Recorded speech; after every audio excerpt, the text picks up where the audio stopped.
Natruma ang isang pamilya matapos pasukin ng magnanakaw ang kanilang bahay sa isang subdibisyon sa Gihing, Hagonoy sa Davao del Sur. Ayon kay Rain Lacumba Huezan, kararating lamang nila mula sa trabaho ng kanyang asawang si Dondon nang mapansin nilang natanggal na ang CCTV camera. May butas na ang kisame ng CR, bukas ang mga wallet at nagkagulo na ang ilang mga gamit.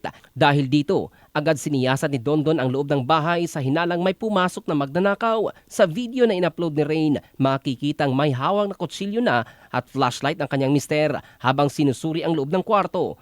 Nang tingnan niya ang ilalim ng kama, doon nila na-discovery ang suspect na nagtatago. Napasigaw sila sa takot habang pinapalabas ang magnanakaw sa kwarto. Agad naman silang humingi ng tulong sa pulisya upang maaresto ang suspect. Laking gulat ng pamilya nang malaman nilang ang suspect ay isang minor de edad at sarili pa nilang 13 anyos na pamangkin.